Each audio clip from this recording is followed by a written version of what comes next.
Good afternoon, everyone. So, thanks for joining with us for this webinar. Let me take you through the presentation. Muted. Slides, I think.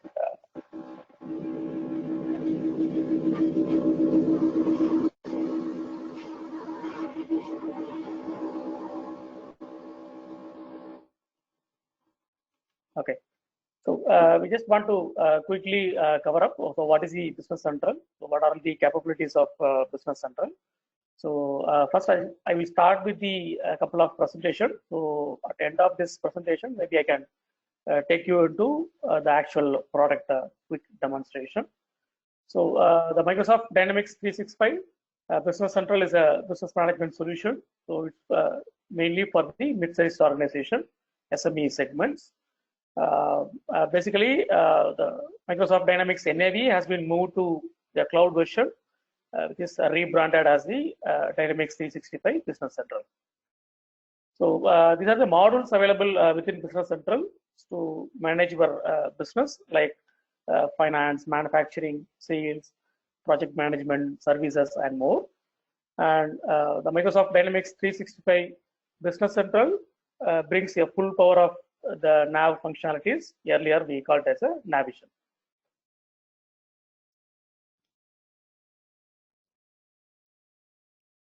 So these are the major modules available within Business Central, like project management, operations, supply chain, sales and marketing, service management, financial management.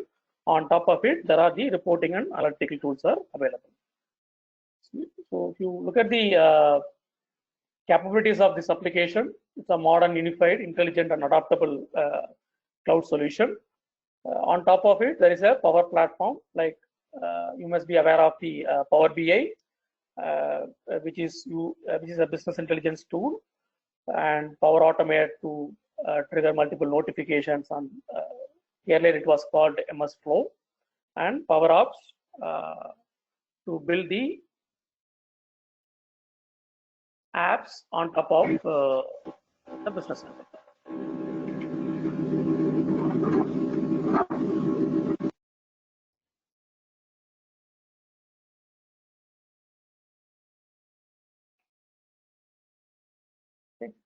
So this is the alignment with the existing NAV versions to the Business Central.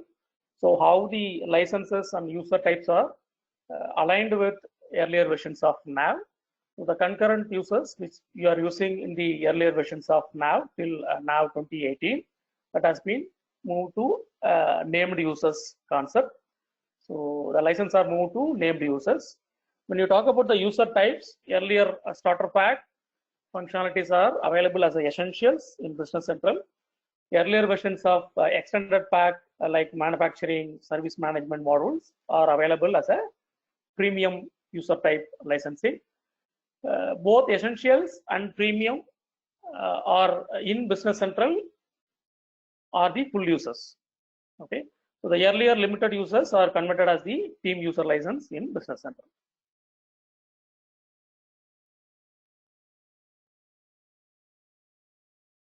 Okay, so hereafter there is no concept of concurrent users in NAV. So all the concurrent users will be moved as a named user licenses.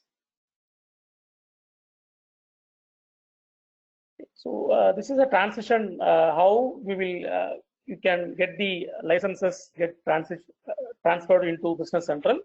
So if you are using perpetual licensing, if you want to move it to Business Central on-prem, so your licenses will be converted in 1:3 ratio.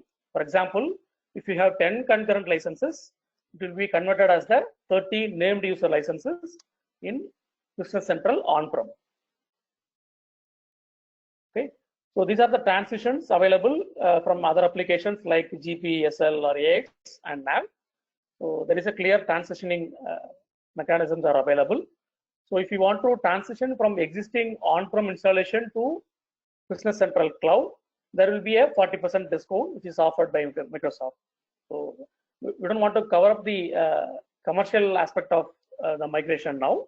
I just want to explain how that licensing transition happens. Okay, if you have any questions, we can discuss at the end of this session.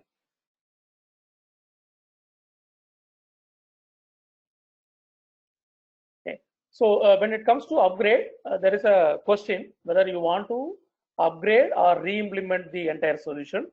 So the decision is to whether you want to do upgrade or re-implement. It depends on the business. It depends on the individual business, and we are listing out some of the major factors which needs to be considered for taking this decision. So, like what is the version currently you are using? So, what are all the data challenges that you have in current installation? Like if you have any data issues, for example, inventory is not tallying with your general ledger or some other data issues, maybe think this is one of the deciding factor. And what is the timeline you are aiming for to do a complete upgrade or re-implementation? So because the timeline differs between the upgrade and re-implementation process. And the what are the customizations that you have that you are currently using, how much extensive that is the one of the factor to decide this question. And the ISV capability. So independent software vendor, you may be using some add-on solution which are developed by ISV partners. So we need to see the compatibility of those add-on solutions as well. So this is also one of the major deciding factor, I'll say. So when it comes to upgrade, so upgrade is just to involves merging customizations and reports and transferring data from the existing application to Business Central. So that is the upgrade. When I talk about re-implementation, it's a completely similar to new implementation. So completely setting up a new database, uploading a master data. So starting from a clear state scenario. So these are the two major difference between upgrade and re-implementation.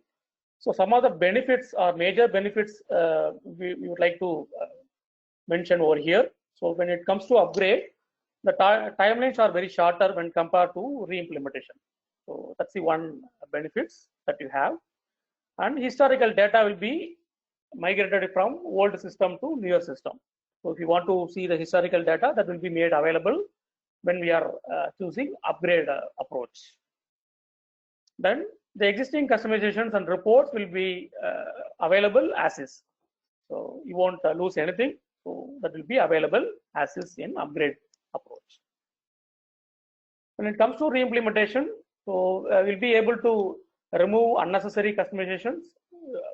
Maybe you are not using some customization, you don't want to keep it in a new system. So that can be done. And if you have any problem in the data, faulty data, which is affecting your reporting or other processes, that will be eliminated. So these are the main benefits out of these two approaches.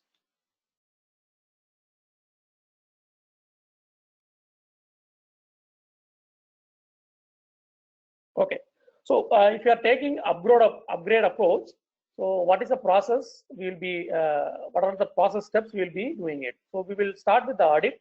So we will do the data verification. We will do a process flow check, and we will analyze the customizations that are available in existing setup.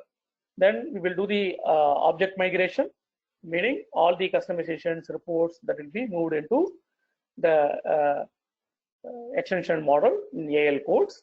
So in case of any customization that affecting the that are written on the base tables, so we will be doing some re-engineering to move it from base tables to extension model, and we will do the data migration. So we will do the data migration from existing system to newer system. We will also keep the version information system using source code management applications. At the end of the to conclude the entire upgrade, so we will do the data verification, and it will be handed over to the user as a go live criteria. So these are the upgrade processes, like I was mentioning in the previous slide. So we will start with DB audit. We will set up some baselines for a later verification to ensure the proper upgrade has been done or not. And we will do the object migration. meaning all the customizations reports will be moved to the newer version. And data migration, once data is migrated, so we will give you the UAT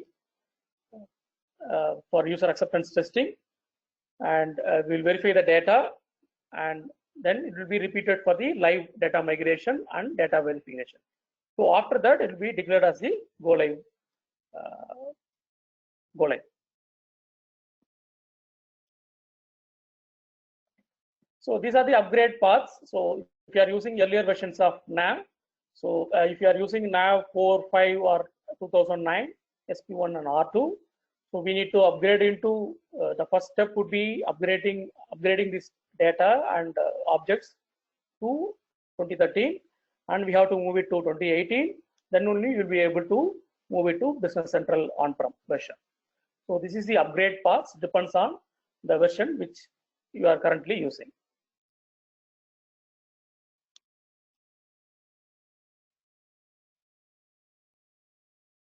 Okay, so let's talk about some of the baseline, why we are setting up baseline for upgrade. So when we are moving the existing customizations or data, migrating into a newer system, it's important to set up some baseline criteria so that later on we can compare, we can verify whether the upgrade is successful or not. So for that, we'll be doing some, we will be posting some transactions, and we will be doing the data verification through some major reports like trial balance or customer trial balance, inventory valuations reports, to ensure that all the data is migrated into the newer version. And we'll also, as a technical part, we'll be analyzing the customization and establishing feasibility study for converting the existing customization into newer extension model. So these are the activities that will be done during the baseline, setting up a baseline for upgrade. Okay. So when we are doing object migration, so since there are multiple technology upgrades have been done from version 2013, there are a lot of changes happened during these different versions, like classic reports have been dropped and SSRS reports have been introduced in 2013, and some classic forms are replaced with pages. Data ports are dropped and new XML ports have been introduced from 2013. The entire dimensions, handling dimensions, this is different from the earlier versions of NAV, and .NET variables are changed, and there is a new ways of coding, like cal coding has been changed into AL code, and there is a modern development environment introduced for handling AL codes, and there is a proper source code management system in place. So these are the various changes have been done significantly from the different versions of NAV. Okay, so due to these changes, so these are the impacts when we are doing object migration. So like, for example, if you are using 2009 versions of NAV or prior versions of NAV, the reports are developed in the classic reports that has been changed into RDLC. So we need to change the report. It's more like a re-implementing or redesigning the entire reports. So that is a one major change we need to do. We need to convert forms to pages. Though there are some tools are available, it may need some manual interventions to convert the forms to pages. And we have to migrate the tables, coordinates, data ports. Though it is also almost automated, there could be some minimal verification and changes are required. So extension, we need to change it to, we have to do some re-engineering for converting into the extension model. So the cal coding will be changed, converted into AL codes. Though it is automated, there could be some fine tuning needs to be done. On file labeling, code units, menu suites, there are some changes. Even at the company names, there are some changes which impacts the overall object migration process. Okay. So when it comes to data migration, it's mostly automated. There are some exceptions, like the dimensions, we may need to do some changes. Technical interventions are required. Approval setup, earlier versions of approval setup have been changed. Approval workflows, since workflow have been introduced from 2016. Then there is a change in the bill of material structure when it is compared with the 2009 version. And if the data is more, then we need to do some,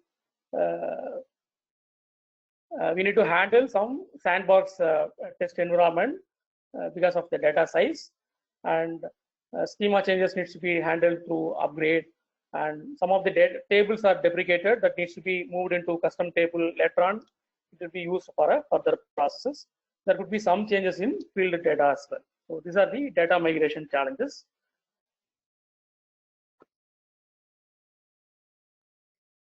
Okay. So if you are using any add-on vertical, add-on solutions that are developed by the ISV partners, so there are multiple options are available. For example, the option one is excluding the ISV customizations add-ons. So we need to drop the ISV if you are not using. For example, we need to drop the ISV solution and migrate the base objects with the customization. So the other scenario would be reworking. So we need to identify and rework the customization as a new development. So that is the one of the scenario which we have gone through. And ISV upgrade, if the ISV objects are not within the current reseller licenses, then the customer need to get the latest objects from ISV vendor for migration. And the full upgrade will be if the ISV objects are available within the resellers licenses, then it will be considered as the full migration.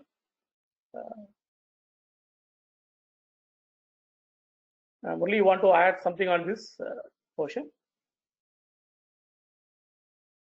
Yes, yeah. See, some of you might be using various ISV solutions, and if you look at considering there is a significant technology stack changes from earlier versions of NAV into Business Central, with CAL coding becomes AL coding, and need to use Visual Studio, need to use GitHub. So many technology changes which has happened.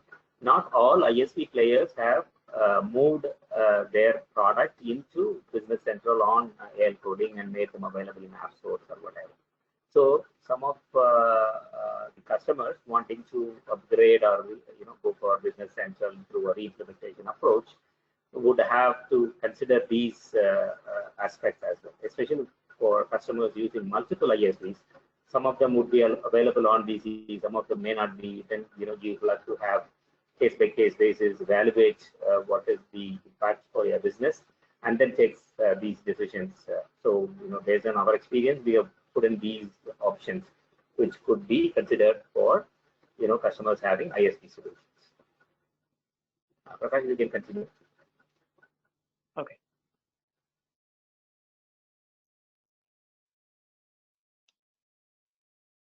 Yeah. So why is CTAS? So because it's a one-stop solution. So where we are dealing with the consulting, implementation, upgrades. So we done many integrations with other applications, product engineering, and all the solutions. So comes under one organization. So let's see about the CTAS. Can I move into the product demonstration, Murali? Yeah, I think we should. Yeah. Okay.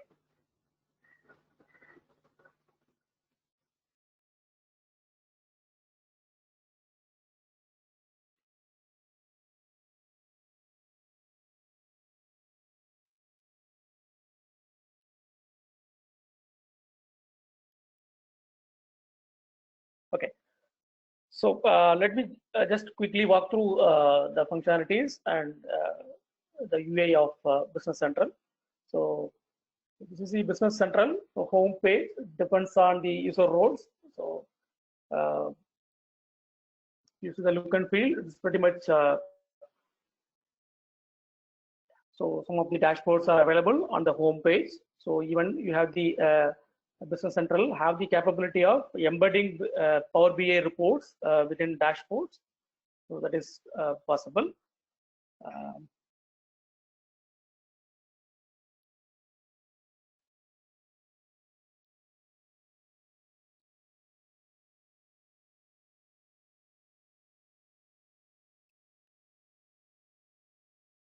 Okay, so I just want to quickly show the functionalities that are available. Okay, so what are the functionalities are available in Nav, the previous versions of Nav, so that are available mostly. So there are some additional functionalities in have been added. Let me show some simple list pages, so that you'll be able to relate with existing Nav. For example, this is chart of accounts, so where you'll be able to apply various filters. So, okay, so we can choose the filters here. So of course, there is a personalization where you can add or remove fields, which you are doing in the earlier versions of Nav.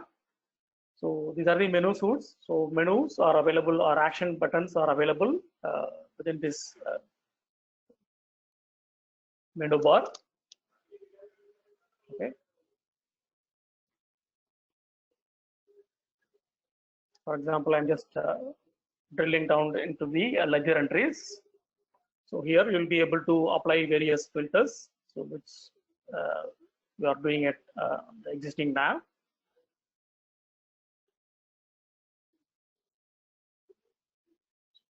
I'm just opening a list of vendors. So you'll be able to see the existing statistics or other buttons on the right hand side. So when you open a particular vendor, okay. So the action buttons are available in this menu suite.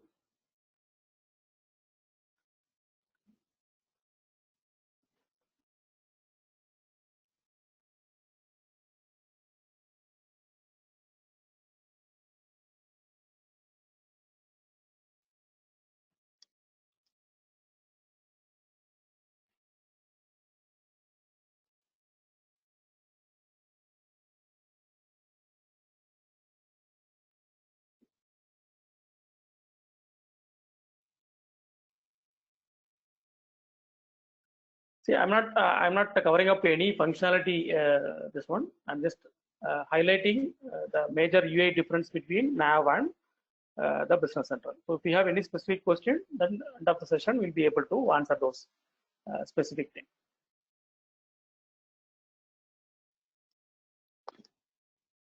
Okay, so the reports, for example, I just want to open up one report. So we'll be able to apply various filters. You can add the additional columns as a filter. So you can send this report as a PDF or Word Excel format, or suppose if you want to do print or preview, that is available. Actually, there's a couple of questions, so maybe we'll just take a minute to answer. So there is one question about is the Dynamics 365 platform work similar to QuickBooks? I'm sorry, unfortunately, I don't know much about QuickBooks, but just to talk about Dynamics 365 Business Central, it works on the web client as well as on the mobile or tab client as well. So unlike your earlier RTC, role-tailored client, which is still applicable or available for Business Central on-prem, but on the SaaS, it is only the web and the mobile clients which are available. Okay. And it's like the typical USP of Microsoft, so it is fairly intuitive to use the applications, and very usually people will get on to using the software. So that is about the first question. The second question is the reports are customizable at the end user level. You can actually you can customize, but not at the end user level. If you look at the list page, like the earlier versions of NAV, that continues to be customizable for end user. So you can choose which column to view, which columns to pivot on, or whatever. So those things you can still do. But as a report, which is developed on SQL Server reporting services, that can be customized, but it needs a technical intervention. So you will need either your own developers, or you will need the partner to do such customization. Okay, so I hope that answers the question. So if you have any more questions, keep giving those questions on the chat window. We will get to them as and when it is feasible. Prakash, you can continue.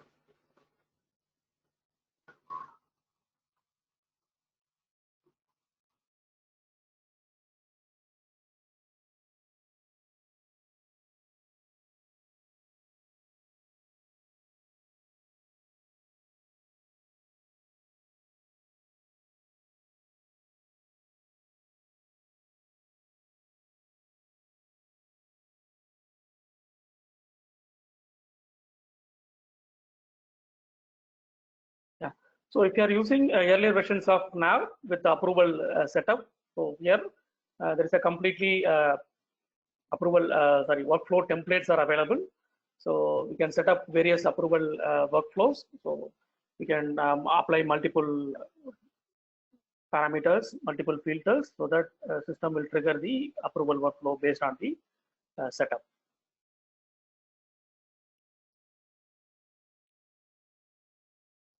So other changes in chart of accounts, there are the accounting categories have been added. You look at the account category and account subcategory. So that is available in Business Central. Maybe it is not there up to 2016. So these are some functionality changes have been done. And there is some user task. We can define some task to user. So that can be bring into the home page. So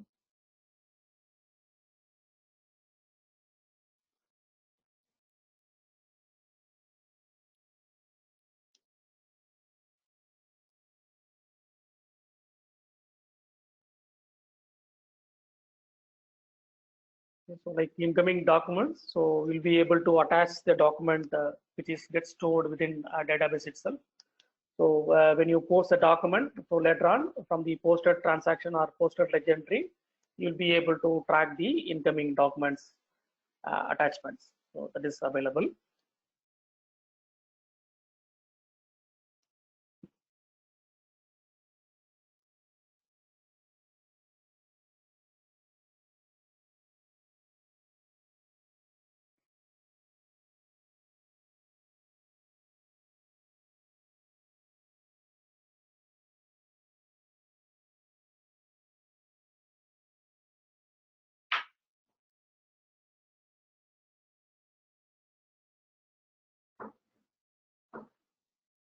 There is an option called Intelligent Cloud Insight, so which talks with the Azure service. So we can set up various KPIs and dashboards, which will give you the real-time insights with your data.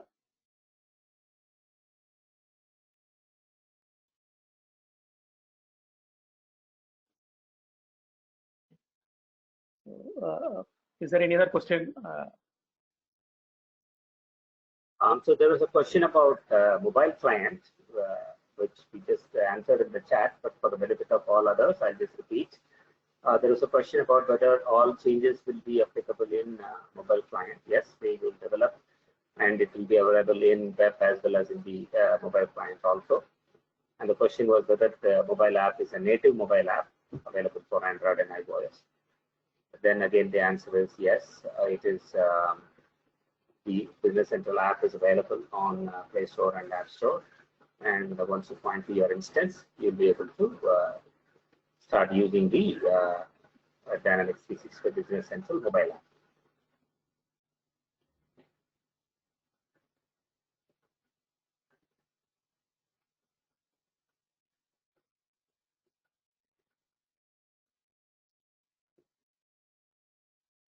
So as you can see, this is the Business Central mobile app on Google Play Store. Okay. So Prakash, are we done covering the short demo? Yes, I think. Okay.